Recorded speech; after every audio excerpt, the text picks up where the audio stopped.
alamin. Assalamualaikum warahmatullahi wabarakatuh.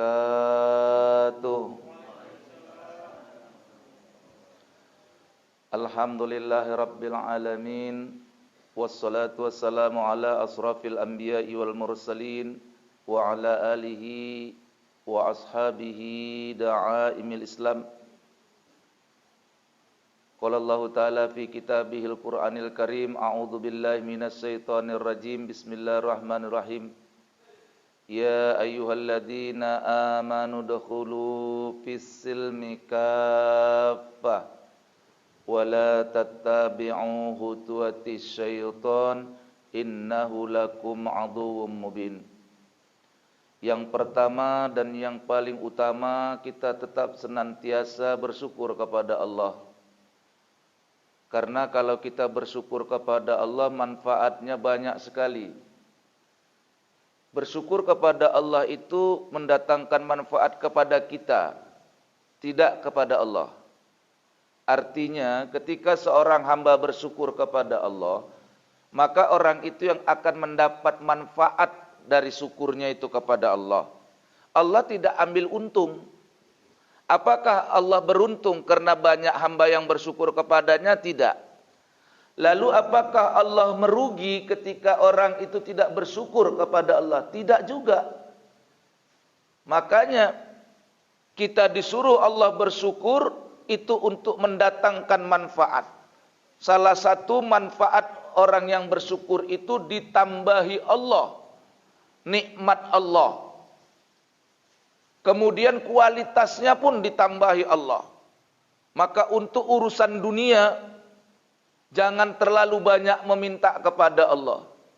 Untuk urusan dunia, banyaklah bersyukur kepada Allah. Dan mintalah, berdoalah untuk urusan akhiratmu. Jadi kita ini akan mendapatkan nikmat dunia dan nikmat akhirat. Bagaimana mendapatkan nikmat dunia? Banyak bersyukur. Bagaimana mendapatkan nikmat akhirat? Banyak berdoa. Nah, kita terbalik.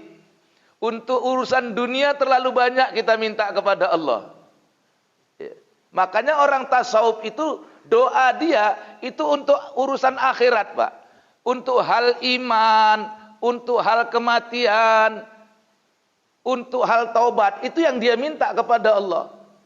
Dan itu yang diajarkan Allah memang di dalam Al-Quran. Dan itu pula yang dianjurkan Rasulullah dalam hadis-hadisnya. Kalau untuk urusan dunia ini tidak perlu minta terlalu banyak. Soal kaya, ya, soal urusan kita mau naik pangkat, mau naik jabatan, itu tidak perlu minta itu kepada Allah. Tidak ada disuruh itu dalam Al-Quran. Kamu syukuri saja harta yang ada padamu, Allah akan tambah hartanya. Engkau syukuri saja jabatan yang sudah ada padamu, Allah tambah lagi jabatan itu. Syukur ya Allah, saya ini Kepling 25 tahun. Nanti tahun ke-26 dinaikkan Allah jadi camat atau jadi lurah. Syukuri aja.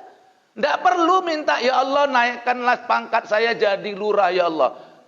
26 tahun ya Allah jadi Kepling terus. Tidak perlu minta. Itu urusan dunia. Syukuri saja kamu sudah jadi Kepling. Karena banyak orang yang nggak bisa mendapat jabatan itu. Ini bedanya orang tasawuf. Untuk dunia nggak banyak minta. Apalagi minta kaya. Apalagi minta naik jabatan dan sebagainya. Enggak. Yang dia minta apa? Rabbana la tuzigh qulubana ba'da idh hadaitana. Ya Allah, jangan engkau balikkan hatiku ya Allah setelah engkau beri petunjuk. Berapa banyak orang kadang-kadang sudah dapat hidayah, sudah dapat petunjuk, dibalikkan Allah. Kenapa? Karena dia memandang hina kepada orang lain. Memandang orang lain lebih rendah daripada dia. Menganggap dirinya lebih hebat daripada orang lain. Maka kata Nabi, la yadkhulul jannata man kana fi qalbihi mithqala dzarratin min takbirin. Tidak masuk surga orang yang punya sifat sombong walau sebesar jarrah. Kecil sekali sombong itu. Tidak masuk surga. Itu sombong yang di dalam hati. Bagaimana kalau sombong sudah keluar dari ucapan?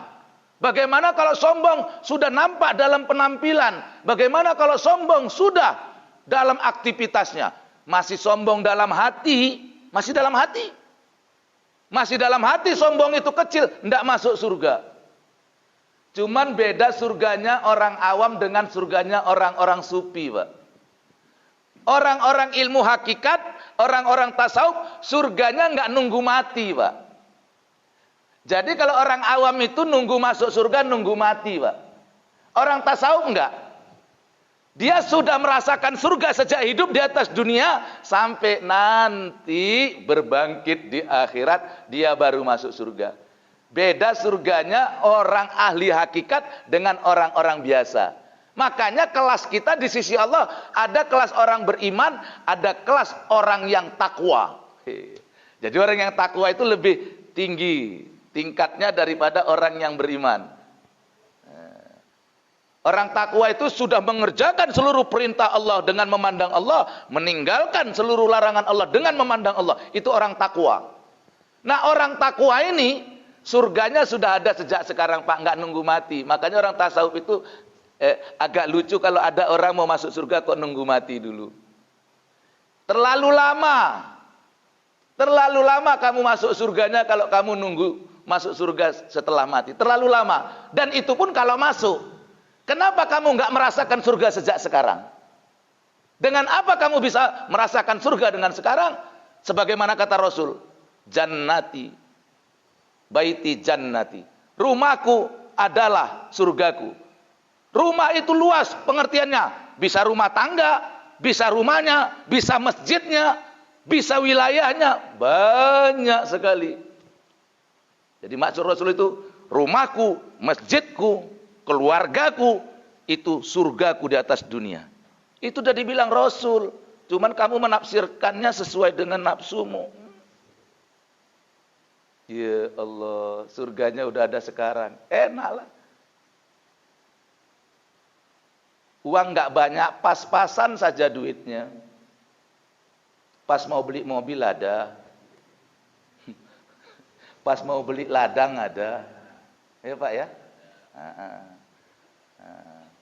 Iya. Kan pas-pasan aja yang cukup ini, Pak. Cocok, Pak. Nggak usah kaya-kaya banget, Pak. Pas-pasan cukup. Pas mau beli mobil ada. Pas mau nguliakan anak ke luar negeri ada. Wa may yattaqillaha yaj'alahu makhraja wa yarzuqhu min haitsu la yahtasib. Bagi orang-orang yang bertakwa, Allah berikan jalan keluar dari masalah hidupnya, dan diberikan Allah rezeki dari jalan yang tidak disangka-sangka. Surat At-Tolak ayat 2 tuh, Pak. Disebut orang-orang dulu, ini ayat 1000 dinar. Sehingga orang-orang dulu kalau nanya kepada kiainya, nanya ke ustadznya, macam mana kiai supaya saya bisa kaya? Maka kiainya, ustadznya mengatakan, bacalah ayat 1000 dinar. Wa may yattaqillaha yaj'al lahu makhraja wa yarzuqhu min haitsu la yahtasib. Wa may yatawakkal 'alallah fa huwa hasbuh. Itu ayat kalau dibaca 10.000 satu hari, kaya itu orang. Jadi ada orang mau kaya dibacanya itu banyak-banyak. Wa may yattaqillaha yaj'al lahu makhraja wa yarzuqhu min haitsu la yahtasib. Wa may yattaqillaha, baca terus tuh beribu-ribu. Tapi kalau saya tanya ibu-ibu, kira-kira bapak-bapak sanggup enggak itu 10.000 baca itu? Ya. Tapi kata guru saya itu bukan dibaca. Jadi saja orang yang takwa kamu, jadi saja orang yang yakin kepada Allah. Insya Allah. Jadi kalau udah dapat yang dua ini kan udah enak, Pak. Cobalah. Masalah ada jalan keluar. Clear hidup kita. Idealnya orang hidup ini, kalau dia punya dapat dua ini. Ada masalah, selesai. Rezeki nggak menghayal. Ya, itu tadi. Makanya guru saya dulu bilang, Mal, orang yang bertakwa itu ATM-nya ATM langit, banknya bank Allah Ta'ala. Di mana aja bisa colok, di mana aja bisa gesek. Itu orang-orang dulu begitu. Nah, baik, pada pagi hari ini kajian kita sebenarnya adalah tentang lanjutan dari yang lalu, bahwa tasawuf itu adalah ilmu yang membahas tentang manajemen kolbu, tentang hati, memperbaiki hati. Itulah objek tasawuf itu. Nah, maka dia mencangkut ilmu dalam. Bagaimana dia mencapai sholat yang khusyuk, bagaimana dia menjadi orang yang ikhlas, bagaimana dia menjadi orang yang bersyukur, bagaimana dia menjadi orang yang sabar. Itu kaplingan ilmu tasawuf. Karena semua ilmu itu ada di dalam hati. Jadi manajemennya itu di hati. Saya mohon maaf minum dulu, agak-agak serak suaranya. Bismillah.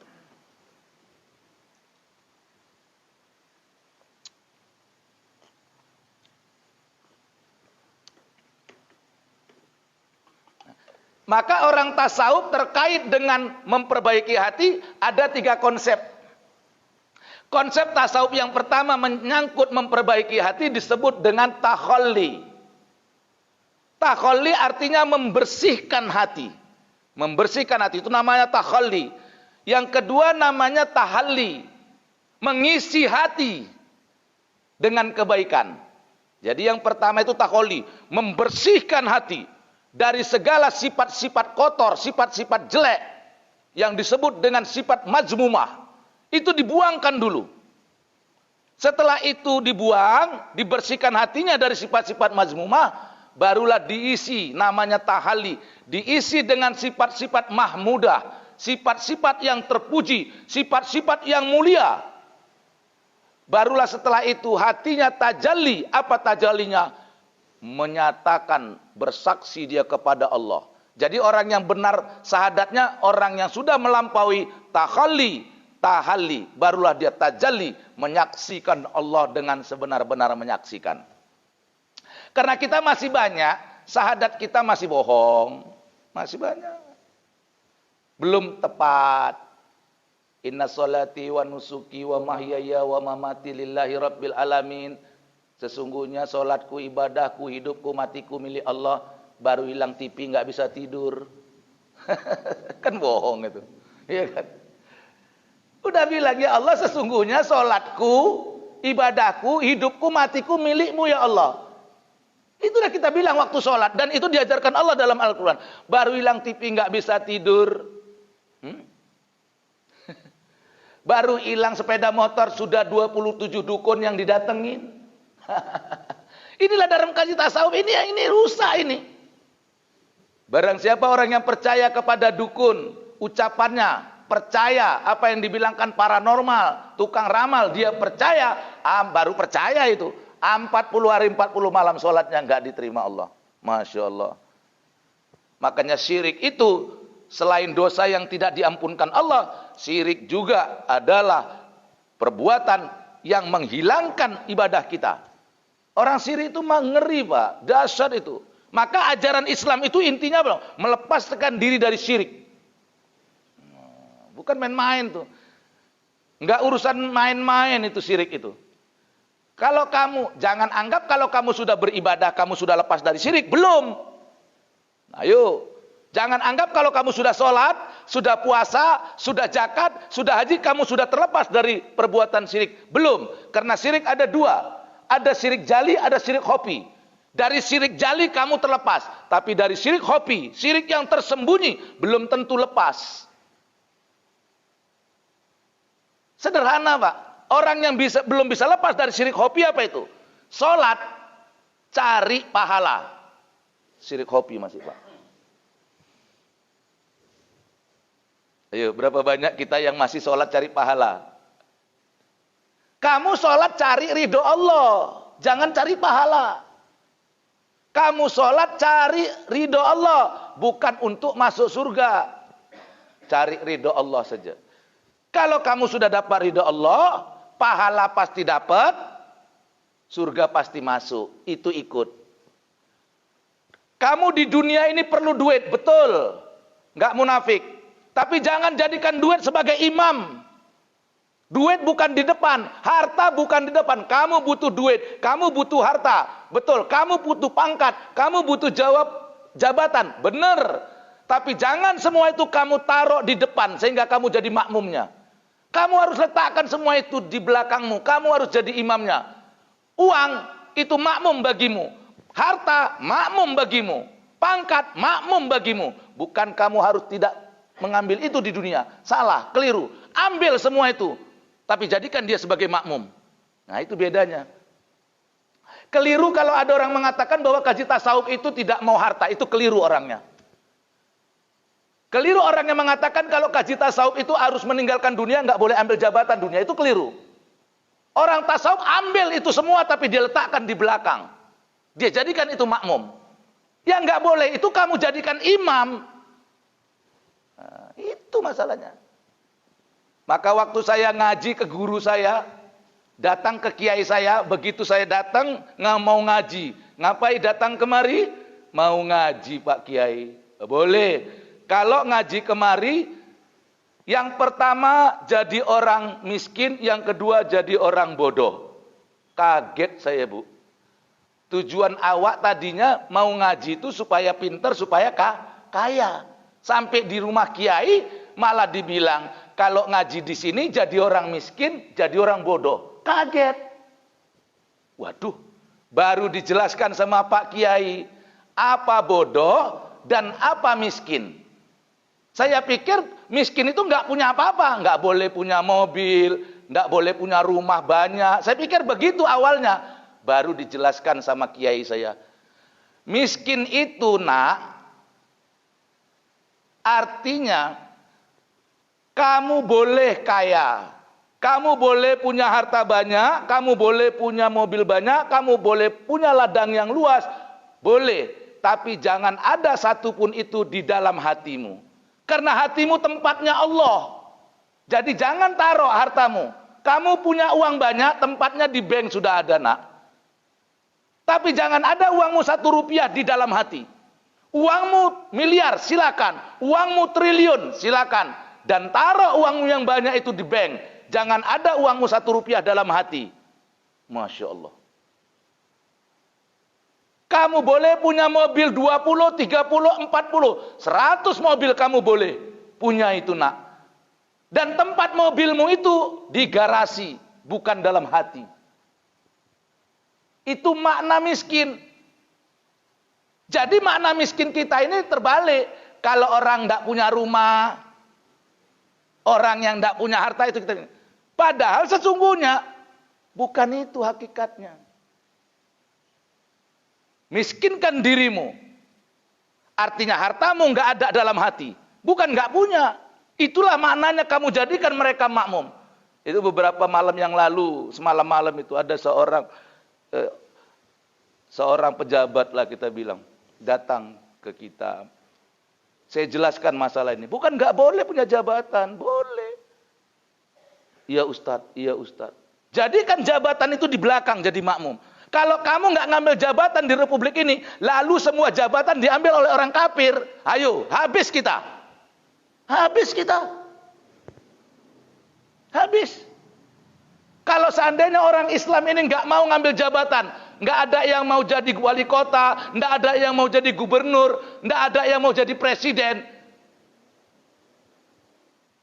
Uang presidennya bukan orang itu aja pun kita sudah babak belur kok. Ya, apalagi enggak. Lah saya kemarin ngurus paspor, dipimpong, dibola-bolain. Dari imigrasi suruh ke polisi, dari polisi disuruh ngurus di sini, suruh ngurus ke imigrasi sana. Coba dipimpong, Pak. Semua kita hilang paspor yang lama. Iya, kita mau urus lagi. Kita udah penuhi semua syarat, dipimpong ke sana kemari. Dan maaf yang memimpong saya itu orang kafir. Yang dia tahu niat-niat pakaian kita. Marah saya. Tapi marah saya nggak kayak marahnya preman Sambu lah. Marahnya saya videokan itu semua. Akhirnya saya bertemu dengan pimpinannya itu. Yang dilalai, ya keluar. Urusan sama kafir-kafir tadi nggak selesai KTP saya, paspor saya.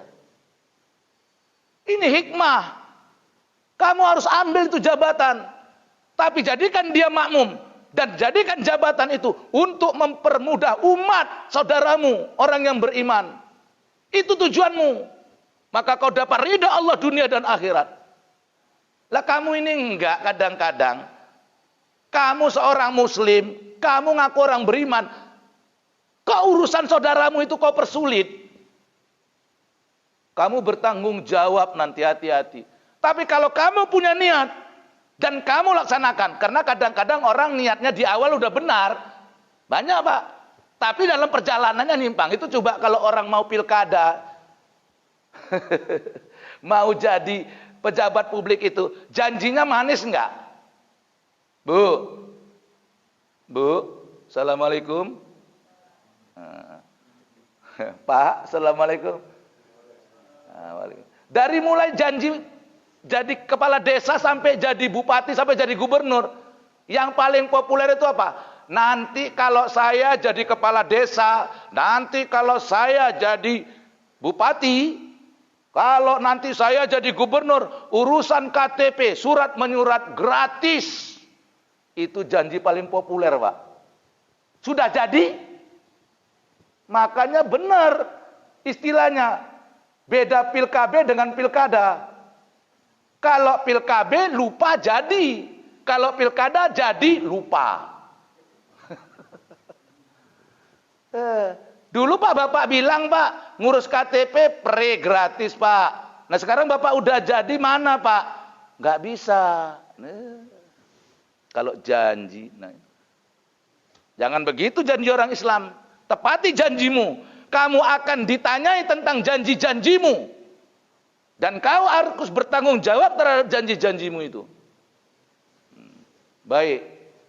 Saya nggak ngelanjutkan itu. Kita lanjutkan lagi taholi tahali tajalin. Itu pengalaman. Jadi orang Islam harus ambil jabatan. Bukan berarti kalau kau tasawuf kumuh-kumuh, enggak. Itu kan tasawuf yang keliru. Sehingga dulu banyak orang yang takut belajar tasawuf. Tapi alhamdulillah sekarang banyak orang yang mau belajar tasawuf dengan Ustadz Jamal. Malah ibu-ibu bikin kelompok sendiri. Kami ada 20 orang Ustadz. Kami mau ngaji tasawuf sama Ustadz. Karena dulu tasawuf itu dirumit-rumitkan dan mindsetnya dibuat salah. Kalau tasawuf itu bajunya koyak-koyak, bajunya bau-bau, nggak mandi 3 bulan. Itu nggak tasawuf. Itu kesurupan. Tasawufnya bersih. Qad aflaha man zakkaha wa qad khaba man dassaha. Sungguh beruntung orang yang mensucikan dirinya, hatinya lahir batin suci, bajunya bersih, pakaiannya bersih, hatinya lebih bersih lagi. Begitu. Jangan biarlah bajunya kotor, biarlah pakaiannya kotor, asal hatinya bersih. Enggak. Islam itu nyuruh kamu bersih lahir batin. Maka konsep yang pertama dalam tasawuf itu apa? Dalam memanage hati. Takhalli, bersihkan hatimu dulu. Karena kalau kamu tidak bersih hatinya, kamu celaka dalam ibadah. Kecelakaan pertama bagi orang yang tidak bersih hatinya dalam ibadah, dalam sholat tidak pernah khusyuk.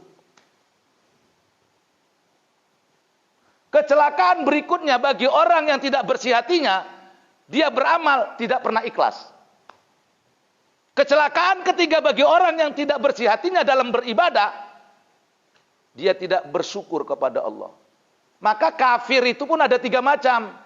Kita kalau udah bilang kafir, kita tertuju kepada Kristen, Hindu, Buddha. Jangan salah. Itu kafir akidah. Ada 2 kafir lagi. Kafir nikmah, kafir ibadah. Ada 3 kafir itu. Hati-hati kita. Orang Kristen, orang Hindu, orang Buddha yang nggak beragama Islam itu kafir. Kafir akidah, kafir keyakinan. Tapi ada 2 kafir lagi yang bisa menimpa orang yang mengaku Islam. Apa itu? Kafir ibadah. KTP Islam, mamanya Islam, bapaknya Islam, anak-anaknya Islam semua. tapi nggak sholat, nggak puasa, kafir. Kafir ibadah. Hati-hati. Oh, ibadah sudah dikerjakan, bagus. Sholat nggak tinggal, puasa juga begitu. Yang paling banyak menimpa kita, kafir nikmah. Kafir terhadap nikmat Allah. Banyak kali berdoa aja, si kurang aja. Nah, nanti kita akan bahas satu saat kita disuruh berdoa tapi jangan ngatur Allah. Berapa banyak orang berdoa tapi ngatur.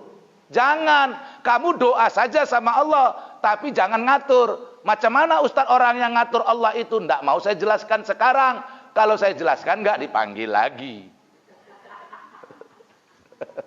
Iya Pak ya. Bahkan nggak sekarang ya Pak ya. Nanti saja itu supaya dilanjut manggilnya. Ini alhamdulillah 2021. Jadi kalau nggak dipanggil lagi kan susah nanti jadinya. Baik itu dia. Takholi, bersihkan ini. Apa yang dibersihkan dari hati ini? Hati itu punya penyakit. Sama kayak badan ada penyakitnya. Penyakit mata ada, penyakit telinga ada, penyakit mulut ada, penyakit hidung ada, penyakit kaki ada, penyakit tangan ada, penyakit tulang ada, penyakit kulit ada. Sama juga hati pun ada penyakitnya. Ada penyakit hati. Kalau hatimu sakit, maka kamu nggak khusyuk dalam sholat. Kalau hatimu sakit, kamu nggak pernah ikhlas dalam ibadah dan sedekah. Kalau hatimu sakit, kamu nggak pernah bersyukur kepada Allah. Makanya hilangkan penyakit hati. Kalau sudah dihilangkan, jangan buat lagi. Hilangkan dulu penyakit hatinya. Hilangkan. Maka ada dua macam penyakit hati.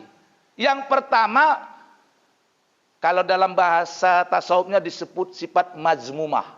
Sifat tercela. Nah, sifat tercela. Sifat tercela itu sifat mazmumah. Itulah penyakit hati. Ada sifat mazmumah kepada Allah, sifat tercela kepada Allah, ada sifat tercela kepada manusia. Jadi dua. Bisa cela karena habluminallah, bisa cela kepada habluminannas. Jadi ada dua. Sifat yang tercela yang harus kita bersihkan dua macam. Dua macam ini. Kalau yang kepada manusia ada 13, kepada Allah ada beberapa. Sifat tercela ini bersihkan dulu. Yang kepada manusia tercela itu 13 Pak. 13 Pak. Iri, dengki, hasad, hianat, dendam, kesumat, pemarah, ria, sombong, takabur, wujub, merasa diri paling hebat, orang lain salah semua. 13 ini. Ini kalau numpuk dalam hati kita, maaf, sholat jengkang-jengking nggak bakal khusyuk. Umroh bolak-balik nggak bawa manfaat. Enggak. Kalau masih numpuk yang 13 ini. Ini banyak, 13 ini banyak.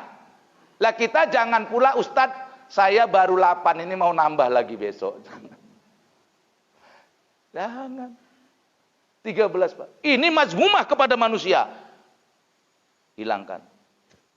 Yang kedua, sifat mazmumah kepada Allah. Sifat tercela kepada Allah. Apakah sifat tercela kepada Allah ini enggak sholat? Sholat. Apakah sifat tercela kepada Allah ini tidak puasa? Puasa. Dia mengerjakan ibadah-ibadah sesuai dengan tuntunan Al-Quran dan hadis. Dia kerjakan. Tapi hatinya ada ria. Salah satu itu baru Pak. Sholat. Coba buka surat Al-Ma'un. Fawailul lil musallin alladzina hum an salatihim sahun. Alladzina hum yura'un. Maka celakalah orang yang sholat, yang mereka lalai di dalam sholatnya. Adapun orang-orang yang lalai adalah orang yang ria dalam sholatnya. Bukan nggak sholat. Salah satu lalai hati dalam sholat itu ria. Berapa banyak kita yang ria? Di mana tempat ria? Di hati. Ibadah orang yang ria dengan ibadah orang yang ikhlas kelihatannya sama, nggak beda. Orang yang ria sholat subuhnya 2 rakaat, orang yang ikhlas sholat subuhnya 2 rakaat. Yang tahu dia ria itu siapa? Allah. Malaikat nggak tahu. Seorang itu sholatnya ria atau ikhlas itu malaikat nggak tahu. Nggak tahu malaikat. Malaikat cuma checklist saja. Bapak Amiruddin sholat subuh, cret. Ibu Aisyah sholat subuh, cret. Apakah Bapak Amiruddin, Ibu Aisyah sholatnya khusyuk atau tidak? Ikhlas atau tidak? Malaikat nggak tahu. Yang tahu itu Allah. Dan kita banyak kali mencuri kaplingnya Allah. Kita pula so hebat. Kalau kayak dia itu nggak ikhlasnya itu ria. Kau pandi-pandian. Malaikat aja nggak ngerti kok. Maka untuk urusan hati, untuk urusan tasawuf, kita nggak bisa menilai orang. Kita cukup menilai diri kita. Man aroba nafsahu faqad aroba rabbahu, man aroba rabbahu fasara jasad. Kita cuma menghitung diri kita, jangan ngitung orang. Itu tasawuf bedanya. Ngitung orang jangan. Ngitung diri sendiri. Pada hari ini saya bahas sifat mazmumah saya bahas yang 13 tadi aja. Itu pun kalau sempat pada hari ini selesai 13, tapi saya rasa nggak sempat 13. Paling-paling 3 atau 4. Bener kan? Yang pertama kali sifat mazmumah kepada manusia ini yang harus kita lenyapkan, sifat iri. Iri ini dalam hati, Pak. Pertama. Belum diucap iri itu. Apa itu iri contohnya? Orang yang iri itu, dia tidak suka kalau melihat saudaranya, temannya itu berhasil atau dalam mendapat nikmat, dia nggak suka. Hatinya marah. Sebaliknya hatinya begitu bahagia, begitu senang. Kalaulah saudaranya atau tetangganya itu mendapat musibah. Itu senang sekali dia. Ini sifat iri. Itu dalam hati. Dia nggak ngomong sama orang. Dalam hati. Masya Allah. Iri. Kalau sudah iri ini nggak dipadamkan, iri tidak dipadamkan, maka iri ini akan berlanjut menjadi dengki. Kalau nggak dipadamkan iri ini, nanti kita akan belajar, Pak, nanti akan kaji itu bagaimana menghilangkan ini nanti. Maka jangan pernah absen ngaji subuhnya. Ya, jangan Pak absen, karena kajinya ini berlanjut. Iri, ini nggak diucap. Nggak nampak dari gerakan badan, cuma hati yang berkata, muaknya aku nengok dia beli mobil baru pula itu, Pajero pula itu. Ini, iri. Nggak dibenarkan ini, tidak dipadamkan iri ini, lanjut naik dia, dengki. Ini dengki udah lebih parah daripada iri. Kalau iri cuma dalam hati, kalau dengki ini sudah mulai keluar dari mulutnya. Alah, paling-paling korupsi lakinya. Udah nih, udah keluar nih. Si iri tadi sudah jadi dengki, udah mulai dengki, udah lewat mulut. Paling-paling duanya itu bisa beli mobil baru. Kalau enggak korupsi, paling-paling miara tuyul. Betul ya? Kalau enggak miara tuyul. Dengki. Udah. Dengki ini nggak dipadamkan, naik lagi dia, naik. Iri nggak dipadamkan, jadi dengki. Dengki nggak dipadamkan, naik lagi tingkatnya. Hasud. Dia nggak suka nengok kawan itu dapat nikmat, dia hasudnya orang lain, Pak. Udah mulai nyari kawan. Ini hasad. Mulai nyari kawan, Pak. Nyari kawan yang biar kawan orang lain nggak suka sama orang yang dia nggak suka itu, Pak. Mulai nyari kawan ini orang. Inilah urusan dia saban hari. Saban hari ngurusi orang, saban hari nyari orang untuk nggak suka sama orang itu. Saban hari itu, bagaimana dia bisa khusyuk dalam sholat? Sampai-sampai dalam sholat pun dia bawa Allahu Akbar. Habis ini sama siapa aku cerita ya? Dibawanya dalam sholat. Masya Allah, Pak. Ya Allah, nangis kita kalau kayak gini. Capek, istilah orang Jawa, jengkang-jengking sholat tapi nggak dapat apa-apa. Iri, dengki, hasad. Yang keempat, khianat. Tanda orang munafik itu salah satunya berkhianat. Apabila dipercaya dia berkhianat. Berkhianat. Ya, kadang-kadang ada juga yang berkhianat sama ustadz kok. Lo honor ustadz dikurangi. Dikasih dari BKM-nya 10 juta. Cuman dibagi sama ustadznya 2,5 juta. Ada ya Pak? Itu.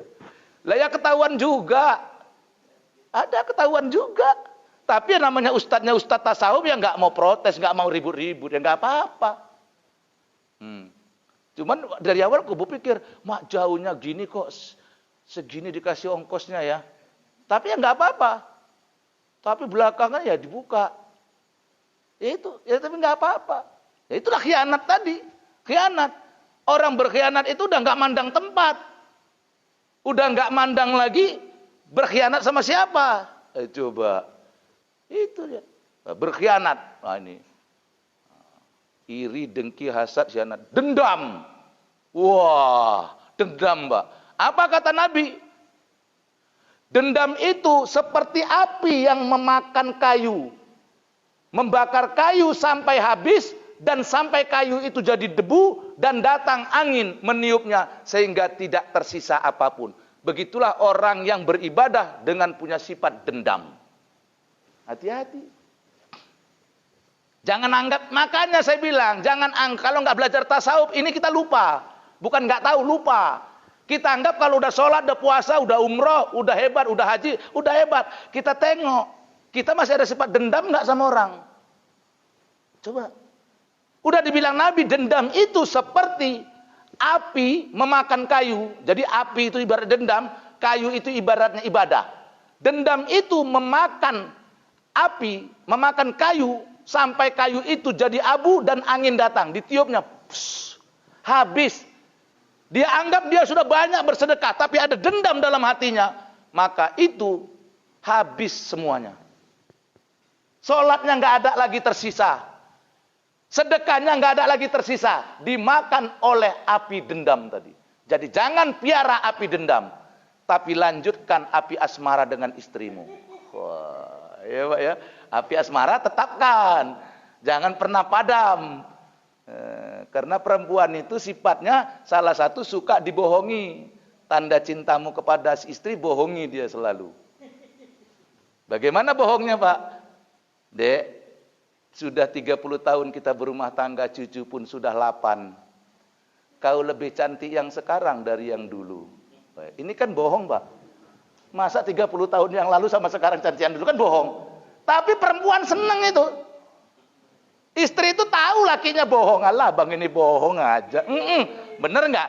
Tapi dia senyum, ketawa. Itu pertanda wanita itu suka dibohongin. Iya kan? Dan perempuan itu nggak suka kalau dikasih kejujuran. Nggak suka, dia marah dikasih kejujuran. Bang, abang kok sering pulang lama sih bang? Iya dek, aku lagi tertarik sama orang sana perempuan. Kurang ajar kau bang, katanya. Ngamuk. Jadi nggak suka dengan kejujuran. Suka dengan kebohongan. Betul nggak bu? Bu? Betul, ya kan? Suka dengan kalau kebohongan. Ya suaminya bohong. Maka Pak kalau kita bohongi istri kita, insya Allah sarapan pagi lancar Pak. Banyak kita sarapan pagi nggak lancar gara-gara kita nggak pinter bohong. Jujur sama istri. Dek, baru 4 tahun berumah tangga, dek. Kau kok ku tengok batang hidungmu ini makin tenggelam, dek. Selesai urusan sarapan, Pak. Selesai, Pak. Pura-pura tidur sampai jam 7 dia baru bangun. Coba kalau kita bohongi, pagi Pak habis sholat subuh langsung tuh masak nasi, langsung telur semua, telur keluar, telur asin keluar, telur bebek, telur ayam Eropa, telur puyuh pun keluar. Karena tadi malam dibohongi. Memang kata Nabi, dihalalkan bahkan dianjurkan bohong untuk 2 hal. Menyenangkan hati pasangan. Yang kedua, untuk mendamaikan orang yang bertengkar. Nah itu. Jadi jangan piara sifat dendam. Jangan. Iblis setelah dia takabur, sombong, tidak mau sujud kepada Adam. Maka sifat yang selanjutnya adalah dendam kepada anak keturunan Adam. Dendam. Apa katanya di dalam Al-Quran? Ya Allah, aku terima hukumanmu. Aku terima aku sebagai orang kafir yang akan kekal di dalam neraka. Tapi izinkan aku menggoda anak cucu Adam. Dia bukan dendam sama Adam saja. Sama anak cucunya kita-kita ini iblis pun tetap dendam. Aku akan memberikan kepada mereka seolah-olah dosa itu indah dalam pandangan mereka. Itu janji iblis itu kepada Allah. Aku akan menjadikan dosa dan maksiat itu indah di pandangan mereka. Maka panjangkan umurku ya Allah sampai hari kiamat. Tapi ada tapinya. Iblis ngaku, tapi ya Allah aku nggak bisa menggoda hambamu yang ikhlas. Itu Pak. Bukan dia bilang aku nggak bisa menggoda hambamu yang beribadah, bukan. Bukan iblis bilang aku nggak bisa menggoda hambamu yang sholat, bukan. Iblis nggak bilang, aku nggak bisa menggoda hambamu yang sholat. Enggak. Yang dibilang iblis, aku nggak bisa menggoda hambamu yang ikhlas. Sholatnya ikhlas, puasanya ikhlas. Maka kalau ditanya hakikat ikhlas apa? Zikirullah. Itulah hakikat ikhlas. Ini kajian batin.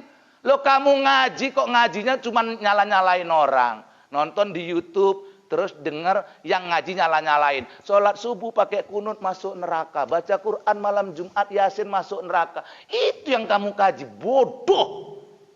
Aku nengok kemari nggak nengok kalian. Bodoh.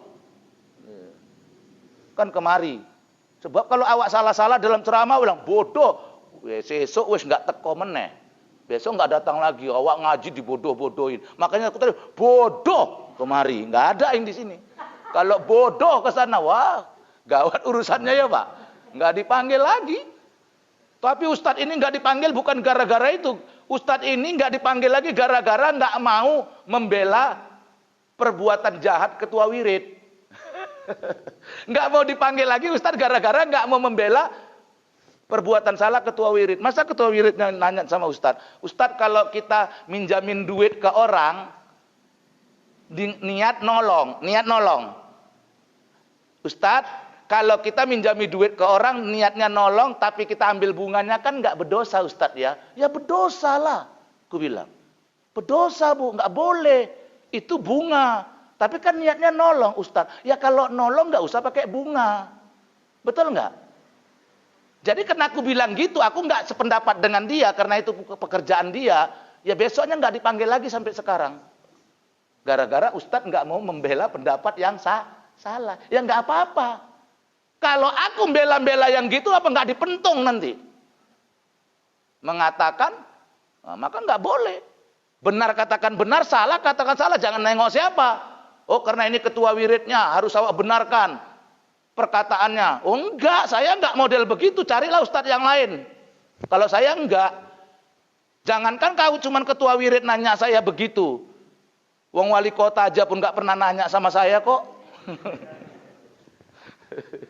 Itu coba. Dendam. Iri, dengki, hasad, hianat, dendam. Kesumat. Wah. Jadi dendam itu ada pasangannya lagi, kesumat. Kalau dendam itu hanya sama orangnya yang bersangkutan. Dia dendam kepada seseorang yang bersangkutan, yang ada masalah dengan dia. Kalau kesumat sampai anak-anaknya pun dia dendam. Wah, itu kesumat. Karena ada kita nggak suka sama orang atau dendam, ada orang tuh dendam sama orang itu dendam. Sampai orang ini nggak suka sama anak orang itu. Coba, itu kesumat namanya, dendam kesumat. Yang berikutnya lagi pemarah. Pemarah. Sikit-sikit marah, sikit-sikit marah. Tapi beda marah dengan merepet. Merepet bukan berarti marah. Makanya saya bilang, merepet itu ada merepet syar'i. Ada merepet syariah. Ya, belum saya ajarkan kepada ibu-ibu majelis taklim merepet syariah. Nanti. Jadi bapak-bapak kalau istrinya merepet nggak usah marah, Pak. Ibu atau istri yang merepet itu sedang menterapi dirinya dari penyakit stroke. Orang yang kena stroke itu marahnya nggak keluar, terpendam. Karena terpendam jantungnya berpacu sangat kencang, ya kan?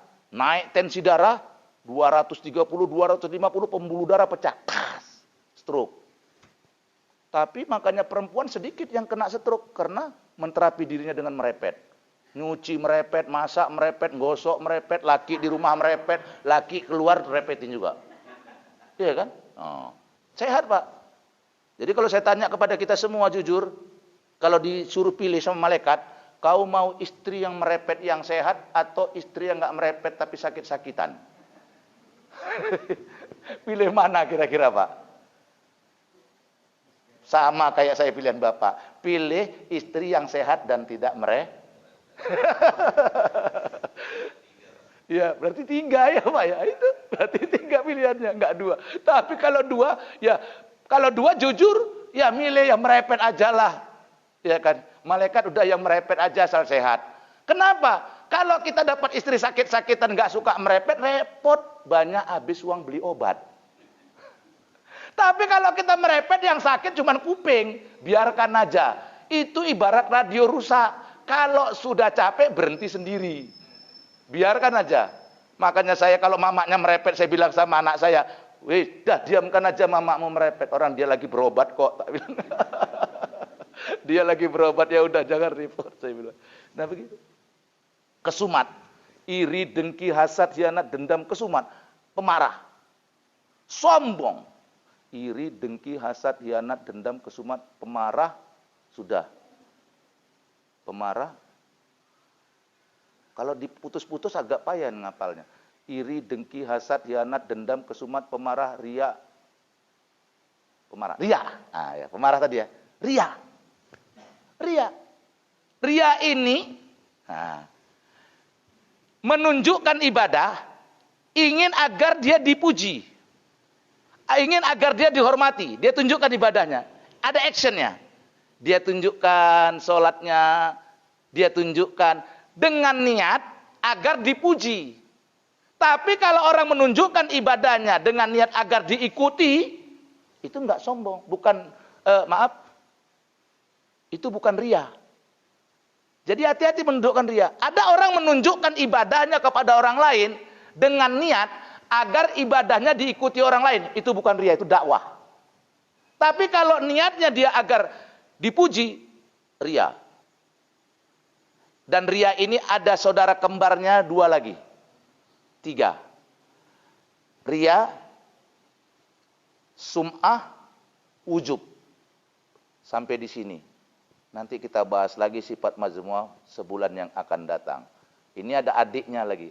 3 orang nih, 3 bersaudara nih. Ria saja, udah saya jelaskan. Ria itu menunjukkan sama orang ibadah dengan dalam hatinya agar dipuji. Itu ria. Nanti lebih halus daripada ria itu namanya sum'ah. Apa itu sum'ah? Ini belum selesai nih. Penyakit hati. Dan ustadz-ustadz itu memang pintar sekali untuk agar orang bisa datang lagi. Digantungnya ngaji itu seperti sinetron. Bak datang orang lagi. Kalau dihabiskan, digantinya. Jadi kita sambung nanti. Karena udah jam 6:30. Saya beda dengan teman saya. Teman saya ada pepatahnya, dia lama kalau ceramah, ada kawan saya. Tapi bagus. Ceramahnya enak. Lama dia kalau ceramah. 1,5 jam, 2 jam. Saya kan jarang. 1 jam lah. Itu paling 45 menit, 1 jam. Saya jarang lama-lama. Kenapa? Karena pantun dia sama saya beda. Pantun dia pula. Pantun dia. Kalau tidak memukat si ikan kakap, pakailah umpan si anak sotong. Katanya. Kalau ustadz tak banyak cakap, harapan honor kena potong. Maka lama dia. Kalau saya pantun saya 1 saja. Jambu klutuk di atas tanduk, pura-pura tunduk, rupanya ngantuk.